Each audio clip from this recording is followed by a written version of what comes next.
Hello, everybody. Welcome to the MTG Place podcast. I am your host, Corey.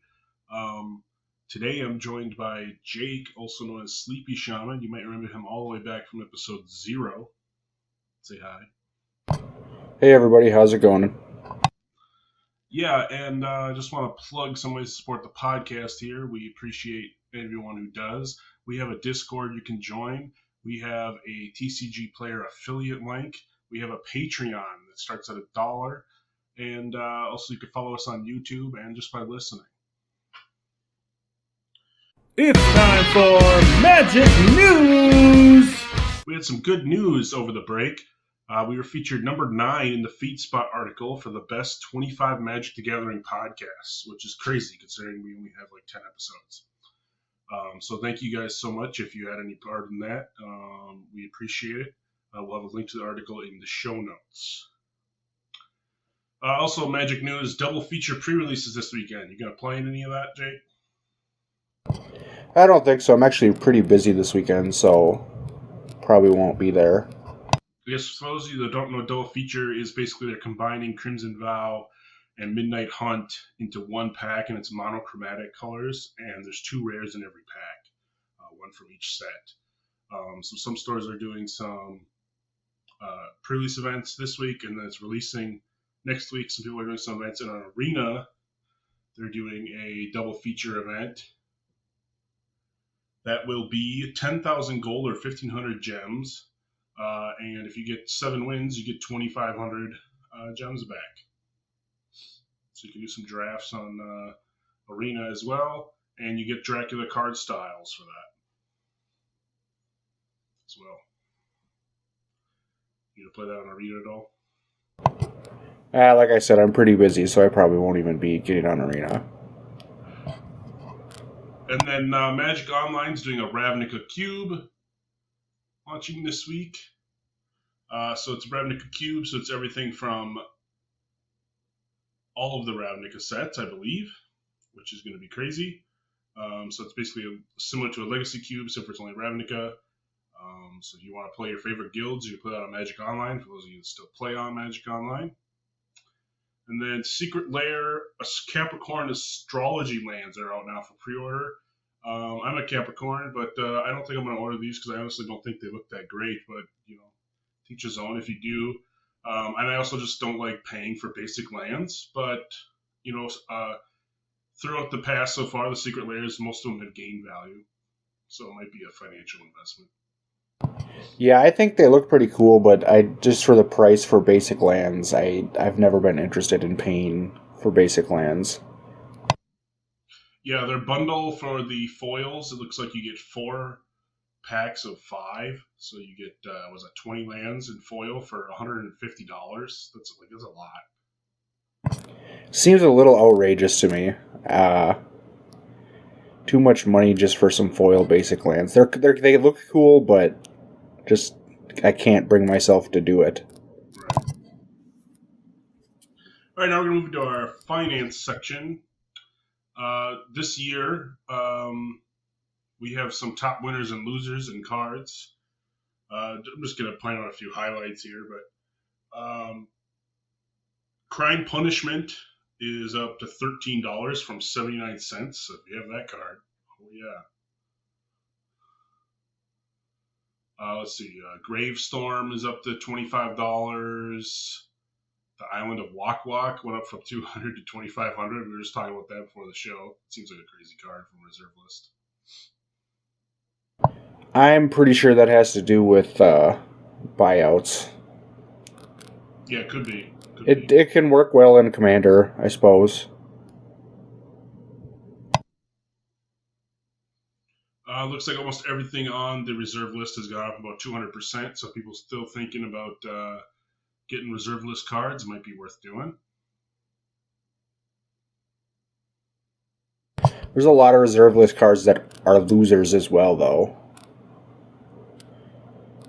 Yeah, but I guess, don't buy the ones that aren't any good. Well, Mishra's Workshop is technically a loser, so... Oh, geez. Yeah, it's gone down like 50%.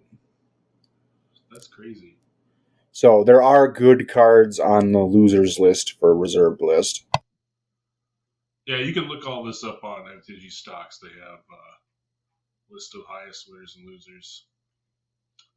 Although Alex's library, it's just gone crazy. It's up like $5,000, $6,000 in the past year.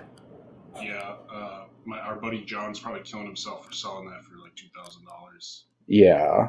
And then the Island of Whack Whack is also, it's up like $2,300. So that's one of the top on the reserved list. Yeah, and those of you that play Vintage and have Bazaar Bay Dead, that's up like $2,000 as well. Yep, and then Chains is still going up. There's a lot of cards on the reserve list that have gone up quite a bit in the past year. Those of you that are lucky enough to have the Mana Crypt from the Masterpiece one from the Kaldesh Inventions, that went up $300 this year. Cradle, James has Cradle. That's up to $1,000.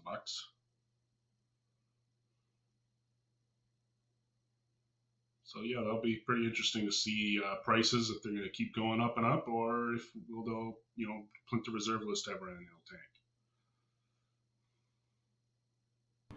Yeah, that's a sour spot for a lot of people. So we like to guess here. This week is Unlimited. I'm going to see if Jake can guess the top 5 cards from Unlimited, not including Power or Dual Lands. So do you know what the top most expensive card in Unlimited, if you owned it right now, that's not Power or Dual? I am kicking myself for this because I personally think that it's Wheel of Fortune, and that is a card that I've had my eye on for years, and it's just been going up and up and up, and I missed buying it when it was like $85. That is correct. Yeah, it's Wheel of Fortune. It's almost $5,000 now. Like, that's insane. Yeah, that's just super kicking myself for that one. For those of you that don't know, Wheel of Fortune is you basically discard your hand, draw 7. Was it 3 unit? Yeah, and it really worked well in my Nekusar, the Mindraiser deck for Commander, and I didn't want to buy it when it was $85 because I thought it was too much, and now it's just entirely too much. Right. All right, you have any idea what the second card might be? I'm going to guess Force Field. It's actually Gauntlet of Might, which is Ooh, really? For all creatures, get 1/1, and Mountains tap for an extra red. That's interesting. I suppose it makes sense that it's up that high. Yeah, it's $900. And then the third card's Chaos Orb, which anyone who has a Chaos Orb knows that playing with it is garbage because you have to flip it from a height of a foot and open lands something to blow stuff up. But yeah, that's more of just a chaos card, obviously, because it says chaos in the name. Yeah, and then the fourth card is the one you mentioned, Force Field. Oh, interesting. Which is 3 for an artifact, and you can pay 1 to you only take 1 damage. You prevent all but 1 damage on any unblocked creature that hits you. Then any idea what the last one is? I have no clue. Word of Command, which is black instant. Look at the target opponent's hand, choose a card from it. You control that player until this finishes resolving. The player then plays that card if able. While doing so, that player can't activate mana abilities. Yeah, so basically you force someone to play a spell from their hand. It's just worded in the old template. That's hard to understand. Yep. And no surprise here, I would assume that with power, Black Lotus takes the number 1 spot. Yeah, which is why I was like, well, everyone's going to know Black Lotus and the power and the lands if I just said that for the first 4 sets anyway. So our main phase this year is we are talking about the year in review. So this year we had a lot of sets come out. We had Kaldheim, Strixhaven, Adventures of the Forgotten Realms, Midnight Hunt, Crimson Vow, Mystery Booster for the Convention Edition, Modern Horizons 2, Time Spelled Remaster. We had some Challenger decks, and we had a bunch of Secret Layers, And so there was just a lot of stuff that came out this year. Man, this year has gone. The 2021 had gone by so slow. Like I forgot that Time Spiral Remastered was 2021. Yeah, like it was like most recently, I'm just like, oh, okay, the D&D set, Midnight Hunt, Crimson Dawn, and then you look back and you're like, oh, that's right, Kaldheim, Strixhaven, Time Spiral, Modern Horizons 2, that was all this year. Yeah, it's just crazy how I guess the year kind of seemed to go by slow. Maybe it went by so fast that we kind of because Time Spiral, I forgot that it was. I thought it was 2020, to be honest. Yeah, it was super early in 2021. Crazy. All right, so if we had to give a set rating for each set, we're going to give them a rating out of 10. So, Kaldheim, did you play Kaldheim at all? I did, and it was not among my favorite sets. Yeah, I didn't think it was that great. It has retained some value, expected value booster box wise. So if you were to buy a box, I think it's like $80, and you're supposed to get about $100 worth of cards in there because there's some commons and uncommons played in standard. But once it rotates, it might not be worth it.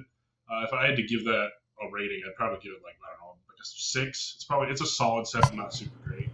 6 seems fair. Yeah, I would also say 6. Yeah. Then what about Strixhaven? Did you play that one at all? I played a little bit of Strixhaven. It was really fun. For a rating on that, I'd probably go with a 7 or 8. Yeah, I liked Strixhaven as well. I'd probably give it about a 7 as well because my only thing is for draft purposes, the 5 colleges weren't super balanced. There was a couple that were a lot better, color pairs that were better than others. So if they would have balanced that better, and it also confused me that all the colleges had different names instead of the old guild colors we've been calling them forever. But other than that, it was a great set. Yeah, it kind of brought in like the Harry Potter vibes with all the spells and schools and stuff. Yeah. And then my favorite set of the year this year would be Adventurous in the Forgotten Realms. I'd probably give that a 8 or a 9 out of 10 because I love that set. I love D&D. There's a couple busted cards for draft and stuff, and the whole dungeon mechanic they kind of was underwhelming. They didn't make it powerful enough, I don't think, because they didn't want to accidentally break something again in Magic like they have the last year a lot. But overall, I like that D&D came to Magic and they're merging, and we're getting another D&D set this year that's based on Commander, which will be sweet. So yeah, I really love this set. Yeah, I'm a big D&D fan as well, so Adventures in the Forgotten Realms was pretty up there on my ranking list. I'd go with a 9. And then Midnight Hunt, Werewolves. Just because of the fact that the werewolves were supposed to be the main feature of it, and in draft, the werewolf deck sucked. It's literally the worst deck in draft. I'm going to give this a 4. It's a good set overall, but it's not the fact that it's called Midnight Hunt. It's based on werewolves, and the werewolves are very not great in the set. Yeah, I think that has to do with them not wanting to bust werewolves again. Yeah, and the whole day-bound, night-bound thing is fine, but they should have either retroconned the old ones to make them work the same way, or just made them work the same way, because that was a little confusing too. So then if you're playing Commander and you have old werewolves and new werewolves, you got to remember 2 different ways that they work. Yeah, which is a little disappointing because Innistrad is when I started playing Magic, and I loved werewolves back in OG Innistrad. So for it to be underwhelming on werewolves is a little disappointing. Yeah, it's just come on, guys, get it right. They'll do better, I'm sure. But then they seem to fix that issue with Crimson Vow, the vampire set. Vampires are very good, one of the best mechanics. Edgar and Olivia are fantastic in this set. And you got Soren's back, and the whole vibe that the 2 vampires are getting married, and they're trying to take over kind of the realm, and the Gatewatch is trying to stop them. It's pretty cool concept. Yeah, no, I love vampires. Everything to do with vampires, and just having a set that's solely dedicated to vampire. Well, not solely dedicated, but where they're the main iconic characters is super exciting. Yeah, I also love that they did the Dracula alternate arts, so you can collect Exactly. the characters from the Dracula movies. I'd probably give that about 7 out of 10. I'm gonna go with an 8 out of 10 on that one. I thought Crimson Vow was pretty sweet. And then another one of my favorite sets of the year is Time Spell Remastered. That's one I honestly would give that a 10 out of 10. I love Time Spiral. Love that it was reprinted. Love they did the retro artwork. My only complaint is that it's $200 some for a box, but whatever. I love the set. I hope they continue to do remastered sets. Hopefully Kamigawa, even though they're doing a Kamigawa standard set now. But I love the old Kamigawa. I love the old Time Spiral. It's one of my great sets, and I even pulled first pack Damnation. It's like it knew that I needed my black cards. Yep, Time Spiral was an absolute blast to open. Seeing all the old bordered cards and all the cards that we used to play with. What would you rate that? I'd probably say a 9 or 10. And then we got Modern Horizons 2. That was good. A lot of Modern and Commander staples came out of there. They did reprint some of the fetch lands, which was nice. I didn't grab any boxes of this just due to the overwhelming price tag, but I was able to trade for some duels while they went down to about $40 instead of being like 80. Yeah, I didn't buy into Modern Horizons 2. I got screwed by the last Modern Horizons, and it left a sour taste in my mouth. Yeah, so overall, I'd probably give this about a 7 out of 10. Set wise, 7 out of 10, but just not being interested in it, 5 or 6. Okay. And then the Mystery Booster Convention Edition. I didn't get the Convention Edition because I used to get it when I was at the conventions, but now we haven't had in-person Magic. I did get the retail convention that they did the year before. But the Convention Edition, if you wanted those playtest cards, you could get them in there, and then anything else that was in Mystery Booster before. So those of you that could get your hands on it, it's good.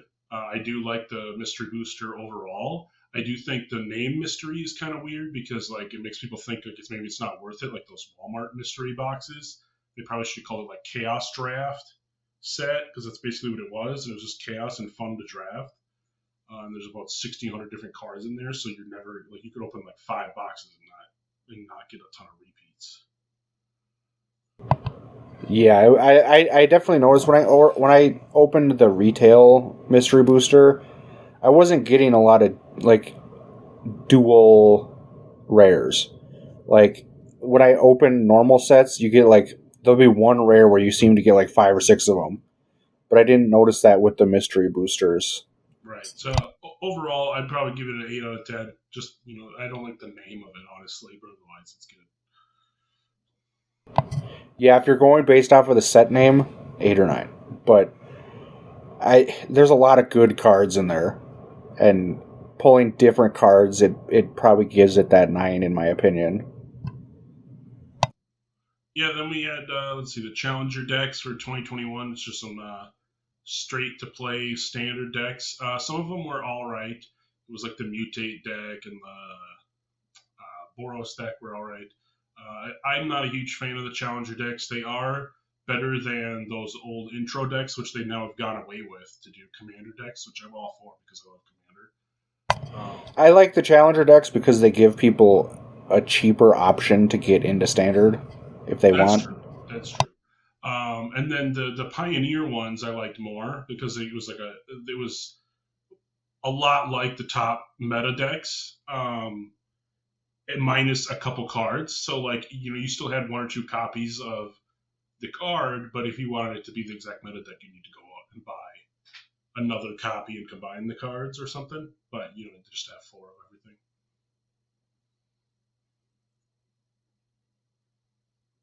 But so overall, those are pretty good. Yeah, exciting year for Magic for sure.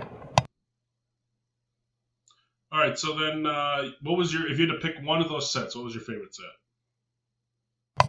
My favorite set was Time Spiral. Yeah, if I had to pick just one, I'd pick Time Spiral. Otherwise, the D&D is close second for me. Yeah. I would probably go the same thing. Time Spiral was fun to open, and then the D&D set was just fun. We're going to go into detail and go into some what cards came out in each set. Talk about some of the most played cards in Commander from the sets of last year. We're getting all their statistics. We mentioned statistics and everything from EDHREC, very popular website. Gives you all statistics and everything you need. So we're going to start with Crimson Vow Commander. So in that, I got these Commander decks. They have the Vampire one and the Spirit one. In my opinion, the Vampire deck was the better of the two. The Strafon being really good if you can get a Blood Token Central theme, which is mainly only Crimson Vow cards then, so you can play a lot of newer cards to your Commander deck. But just being able to put a Vampire straight from your hand onto the battlefield tapped and attacking that's indestructible for a turn is super good. Yeah, that's a godly effect in my opinion. Yeah, that was like that precon deck. Just like you could just take that precon deck and start destroying people with that. The Spirit one, not so much, but there's some good cards. The Spirits from the Spirit deck, the Maleficent is actually in the most decks, so people are playing that as a commander.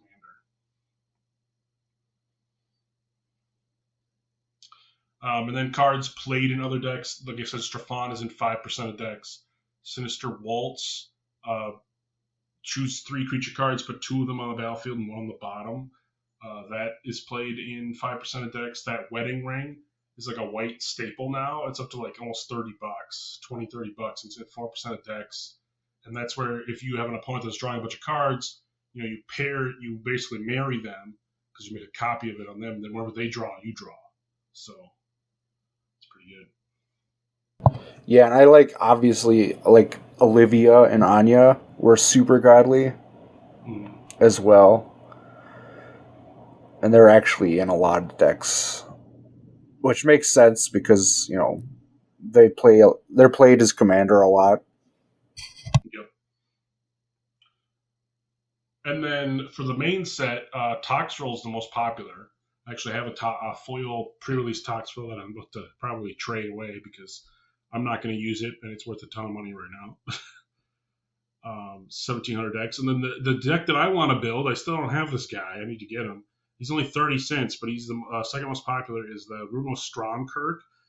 He's the guy that he flips into a giant Kraken, and you can keep copying other big Krakens. So you just make a Kraken, Leviathan, Octopus, Serpent deck. So big sea monsters deck. I feel like that would be really fun in Commander. That would be super fun. I used to play with Leviathans quite a bit.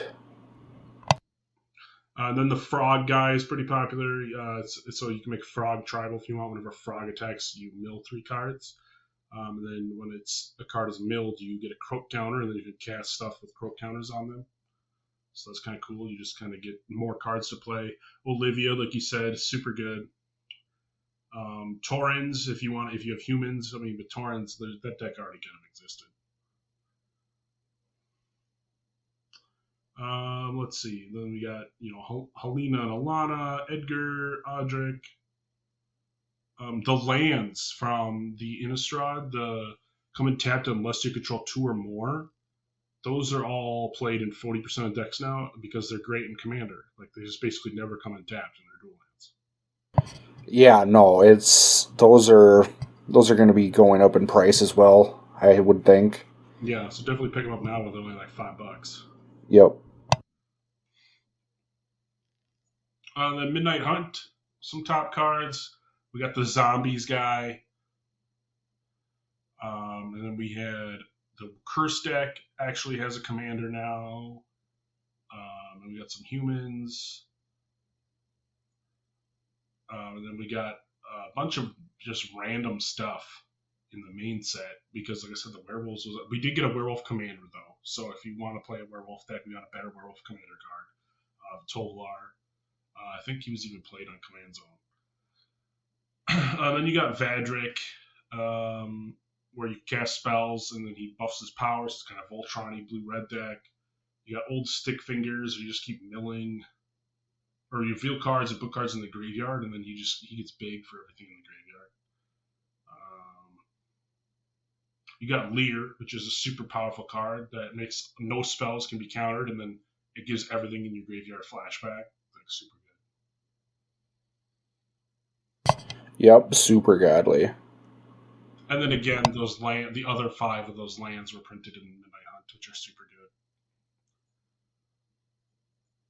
good. And then obviously the most popular card, the most expensive card in the set is played 10% of decks now. That's Meathook Massacre. I need to get this from my black deck. The card is just stupid good. It's literally like a massacre worm, but it's on an enchantment that gives you like a Blood Artist effect on a stick in a board wipe. So good. Yeah, it's super good to play, and it's not that great to play against, in my opinion. Yeah, if you're playing against it, you're just like, oh. Infernal Grasp has been played in 13% of deck too, which is crazy for an uncommon, but it's 2 mana to destroy any creature and you lose 2 life. It's a solid card. Yeah, it's definitely good at Commander. Then you got the Rite of Harmony, which has combo potential. It's like a glimpse of nature, but it costs a white and a green instead of just a green. Whenever a creature enchantment enters, you draw a card until end of turn. So you just combo wombo with that.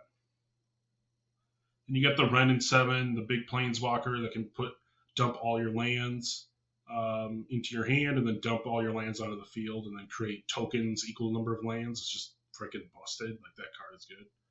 If you have a Lands Matters deck, that was in that set too. Lands Matters decks are fun, but they can have a lot of interesting combinations that sometimes people might miss. Yeah. And then on to the D&D sets. In the Commander decks for the D&D, I did buy all these because I love this set.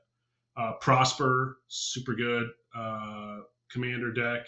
That one was good out of the box. So was the Vondrous Dragons deck. Was sweet out of the box. And then I got all the blue-red dragons, or green-red dragons. Super good. So I got all those to put in my other deck. And then the Tiamat was in set. So Tiamat's another dragon I needed to get. We got Xanthar, Minsk, Kalain, Volo, and his Guide to Monsters, which is actually a D&D book you can get, so that's cool. Drizzt, like all these crazy D&D characters you can now play in Commander.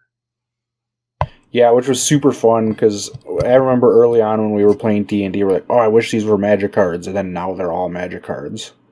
Yeah, and I remember like the first campaign we did was the Tiamat campaign, where you fought Tiamat, and he was like almost impossible to beat if you didn't stop his, relic he has. And it's just like, okay, well, now we have a card after him, and he's really good because he's 7/7 flying that puts 5 dragons in your hand. Yeah, exactly. And playing against Tiamat in D&D even was a little bit of a chore. And then Old Gnawbone, I think that's a busted new dragon too. 5 green for a 7/7 flying. Whenever a creature you control deals comp damage to a player, you create that many treasure tokens. So you're just ramping by swinging. Yep, just ramp that mana up super high. Yep, which is exactly what you need in dragons. Yep, you need a lot of mana for dragons to work. And then Deadly Dispute, the common, actually, is played in 10% of decks now. I'm actually putting this in my Kakusho black deck because it's just a better version of like Village Rites and stuff, in my opinion. You sacrifice a creature or an artifact for 2 mana instant, and you draw 2 cards and make a treasure token. Seems good to me. Yeah, and so that's a crazy good card too, in my opinion. And then if you play elves or whatever, you have Circle of Dreams elf, which is like a cradle on a creature. You add a green for every creature you control, and it costs 3 greens for a 2/1. So that's if you can't afford Gaia's Cradle, you can get this $5 card, stick it in your deck. Yeah, it's easier to kill, but it still gets the same effect. Yeah, but the price difference. It's easier to kill, but you're not paying $800,000. Right. And then Modern Horizons 2 had some good new cards, some good reprints. Chatterfang being one of the most popular, so if you want a Squirrel Commander deck, for those people who have always wanted a squirrel commander but haven't had a squirrel commander, it's finally here. Yep. And then another enchantment one, Sithis. And then Garth One Eye is interesting. I actually got him. I haven't built the deck yet, but I got him to build the deck. He's the 5/5 for one of each color, so he's a 5-color deck. Where you can tap and you choose a card that hasn't been chosen from among Disenchant, Brain Geyser, Terror, Sheevan Dragon, Regrowth, and Black Lotus, and make a token of the chosen name. Yeah, that was super interesting to read when it was first spoiled, and I was like, oh my goodness. Yeah, I thought it was going to be better than it was, but you can still only make one Black Lotus unless you flicker it. So like the whole deck I'm thinking of is make Black Lotus, flicker it, make another Black Lotus, flicker it. Yeah, that seems like you could abuse it quite a bit. A couple of good Planeswalkers came in that set, like Grist. And then there's the card nobody could pronounce, the Asmernranananar Discanananar. All right, let me get a chance to try to pronounce this. Asmora Nomar Decad Estina Koldakar. That's right. You just gotta practice it enough that you'll say it really fast. Yeah, I feel like that's a card. They're like, let's just prank people.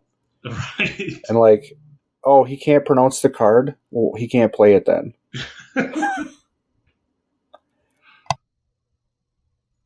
And then Strixhaven, we got some decent stuff in that set. We got the Fracture. It's an uncommon that people are playing in 15% of decks. Destroys an artifact, enchantment, or planeswalker for a black and a white.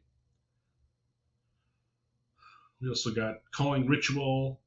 Destroy each non-land permanent, mana value 2 or less, and you add green or a black mana for every permanent destroyed this way. That's pretty good. You got Storm Kiln Artist. It's a 2/2 for 4 that gets +1/+0 for each artifact you control. But the more important part, why you play this card in your deck, is the Magecraft. Whenever you cast or copy an instant sorcery spell, you get a treasure token. Yep, and we're right back to ramping that mana. Yeah, and that was another thing that seemed to become prevalent in the last year is that treasure, like making a deck that just makes clues or treasures or those kind of like support tokens is now possible. You could play a whole deck of cards that do that. For sure. No, I agree. I think the new lands that they came with are actually pretty interesting as well. They seem like they could go up in price, in my opinion. Yeah, they come in tapped unless you reveal one of them from your hand. Yeah, which is, I mean, if you're, let's say, Frostboil Snarl, if you're playing a red-blue deck, the odds that you have a basic in your hand when you have this land are pretty even. Right, especially if it's in your opening hand, you definitely probably will. Yeah, and you're not gonna play it tapped. Obviously, you're gonna wait until you have one of the lands that is required. Right, and then there was also some cool dragons in Strixhaven, like Beldros. Because I like dragons. Beldros, he gets a 1/1 pest that when he dies, you gain a life, and you get that every upkeep. But then the fact that you could just pay 10 life and untap all your lands is pretty sweet, especially Commander. Yeah, and Shadrix is pretty sweet too, in my opinion. Yeah, all those the Shadrix, and there's one for every color pair. I don't remember what they all were. But Galazath, that was one. Velmoculus, he was pretty good. And the Quandrix one, he was alright too. Then we had Commander 2021. Did you get anything from Commander 2021? No. You didn't. Okay. I did get a couple of those. I got our Osgear deck. I know. I also got the Brina deck, but he's not that good when you're playing one-on-one. Anyways, it's good in multiplayer. Yeah, I have some cards from there, but I didn't buy into the actual decks themselves yet. Okay. Yeah, there's some decent cards in there, like Archromancer's Map. It's like land fetch for white. Ink Shield, the monologue tax. So monologue tax, another staple they made. Cursed Mirror, I think is going to slowly become a staple as well in this set. And then Time Spiral, there's just a lot of reprints. So if you needed any of those, it was a good spot to grab a Sliver Legion because that was way up in price. Yeah, I was excited to get a lot of reprints in Time Spiral for Commander. Did you get anything you really needed? I got a Thoughtseize. Oh yeah, that was the best card. I ended up trading it away for better stuff that I needed, but getting it helped me make those trades for sure. Yeah, and then Damnation, Urborg, Abrupt Decay, all these like stapley cards were reprinted, so you can get them for cheaper from that set. I actually liked the box topper for that one, which was the foil Lotus Bloom. Oh yeah, that was cool. Yeah. And then Kaldheim, I got both of those commander decks. We had the Elf one and the Foretell one. The Elf one being the way better of the two, in my opinion. You can see this in some of the data on EDHREC 2. It says 5,500 or 5,415 decks are the Elathral Elf deck, and only 2,000 of the Foretell deck. And then some other sweet cards. You got Eskia, which flips into the Prismatic Bridge. You got Orvar. You got Tigrid. You got Koma. Koma is busted. You got Vorinclex, Toski. There was a lot of sweet cards in Kaldheim for Commander. Yeah, I liked the Vorinclex. It wasn't a reprint, obviously, but the return to Vorinclex. I like the original one better, but having a new Vorinclex is fun. Yeah, a new one that's like doubling season and anti-doubling season on one.